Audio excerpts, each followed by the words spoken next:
Hey guys, I really enjoyed listening to both of your videos about what kind of music you identify with.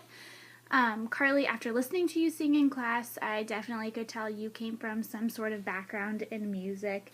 And like you, Rachel, I want to be able to incorporate as much music as possible into my future classroom. So I had a couple things that I agree definitely with both of you guys. Personally, I don't come from a background of music. Like you guys said, I played recorder when I was in elementary school. Also in my elementary school, I remember playing a lot of other kind of instruments. Kind of like what we played when we had Lissa in class. We did instruments like that a lot. I don't remember the names of all of them, but I remember doing like the triangle and certain things like that. So I was really fortunate to come from an elementary school that had a great music program. Also, when I was younger, I also participated in dance for a long time. I did tap dance, ballet, and jazz. After thinking about it, I realized that this really connects with music pretty clearly. Like there's 3 different genres of the dance. They all have different types of music that they go along with. So this is another way I connected to music. Like Carly, if I had to choose one type of music that I identify with, it would definitely be country music. I grew up in a rural area, so a lot of the messages that they say in their music I identify with.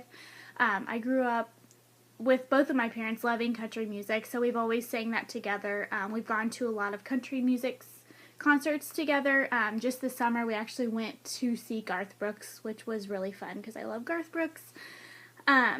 But yeah, I love pop music too. I listen to sometimes, but I would say if I had to choose one kind of music that I identify with, it would definitely be country. So I think there's a lot of ways a person can express themselves through music. Like I did in my earlier days when I did dance, that's a way I express myself. People who sing or play an instrument, that's a way they can express themselves. So one of my musical goals would be to incorporate as much music as possible into my future classroom. I think that when you incorporate music, it engages the students a lot more and it allows them to have fun while learning at the same time. I remember in elementary school learning the 50 states, and we put it to a song, and I still remember that to this day. So I think a lot of times if you're having students like remember a certain concept or remember a list of things, having the music to put it along to, it helps it kind of stick with them. So like Rachel and Carly, if I were to learn an instrument, I would definitely choose the guitar. Something I thought about that was a little bit different was the way that you play the guitar. Unlike the recorder or other instruments that you play with your mouth, the guitar you play with your hands. So you can use this in a classroom. While you're playing the guitar, you can also be instructing your students, which I think is an important thing.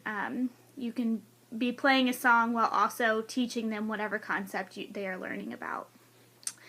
So I think the guitar would be a really fun instrument. Like Carly said, piano also would be a great instrument, but like she said, you wouldn't be able to really bring that into the classroom all the time. So I would definitely say guitar would be the instrument I would choose, and I would think that the kids could have a lot of fun with that. You could even have kids, you could teach them a few chords on the guitar and have them play sometimes instead of you and kind of act as the teacher. So I think there's a lot of ways you can incorporate music into lessons, and I hope to do that one day.